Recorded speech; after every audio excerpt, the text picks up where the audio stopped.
മനസ്സിനെ ഞെക്കുന്ന ഒരു കാര്യം അവതരിപ്പിക്കാനാണ് ഞാൻ ഇവിടെ വന്നത്. ഞെട്ടരുത്. അപ്പൊ തുടങ്ങാം.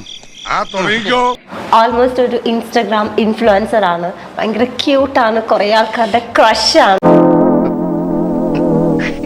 ആരായിരിക്കും എന്നല്ലേ? യെസ്, പൊന്നുവാവയാണ് നമ്മുടെ കൂടെ ഇന്നുള്ളത്. ഹലോ. ഞാൻ അപ്പോഴേ പറഞ്ഞില്ലേ അവൻ നിസ്സാരക്കാരനല്ലെന്ന്. മറ്റൊരു ഡിഗ്രി എടുക്കാണ്ട് എന്തുകൊണ്ടാ ഡാൻസ് ഡിഗ്രിയിലേക്ക് പോയി? ഞാൻ അങ്ങനെ പഠിക്കുന്ന ഒരു കുട്ടിയല്ല. പഠിക്കാൻ കഴിവില്ല പൊതുവെ. ഇങ്ങനെ തട്ടിമുട്ടിയൊക്കെ ജസ്റ്റ് പാസ്സൊക്കെ ആയിട്ട് ഞാൻ ജയിച്ചു പോകുന്നുള്ളതേ ഉള്ളൂ. എക്സാം ടൈം ആകുമ്പം ജയിക്കാനുള്ള പഠിച്ച് അപ്പോ ഇപ്പൊ ഇങ്ങനെ കളിച്ചോണ്ടപ്പോ ഒരു പോയിന്റ് എത്തിയപ്പോ എങ്ങനെയോ അങ്ങ് ആ ഒരു വീഡിയോ വൈറലായി. പിന്നെ അങ്ങനെ അങ്ങനെ അങ്ങനെ കേറി കേറി കേറി ഈ വക കൂതറ കളി കളിക്കാൻ നിനക്കല്ലാതെ മറ്റാർക്കും സാധിക്കില്ല.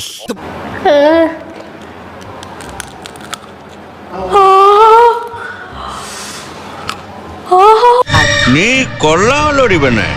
ഡിഗ്രി കഴിഞ്ഞു. കല്യാണ പ്രായത്തിലേക്ക് കടന്നുകൊണ്ടിരിക്കുകയാണല്ലോ. 5 കാര്യങ്ങൾ എന്നെ ഇംപ്രസ് ചെയ്യാനല്ലേ. എനിക്ക് ചോക്ലേറ്റും ഐസ്ക്രീമും മേടിച്ചു തന്നാ എനിക്ക് ഇഷ്ടമാണ്. ബേസിക്കലി ഞാനൊരു ലവറാണ്. ഇതുവരെ ആരെയും പ്രേമിച്ചിട്ടില്ല. First time.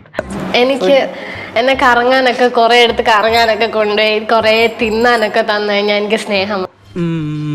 തലയാട്ടിയാ പോരാ, എനിക്ക് ആടാത്ത മറുപടിയാണ് വേണ്ടത്. പിന്നെ എനിക്ക് പാട്ടൊക്കെ പാടുന്നവരൊക്കെ ഇഷ്ടം. എനിക്ക് ഫുഡൊക്കെ മേടിച്ചു തന്നാ എനിക്ക് നിങ്ങളെ ഇഷ്ടമാ. നാളെ തൊട്ട് ക്യൂ ആയിരിക്കും. അയച്ചോ അയച്ചോ. ചന്ദ്രപ്പൻ ഇതിലിറക്കി കാശ് എത്രയെന്നറിയോ?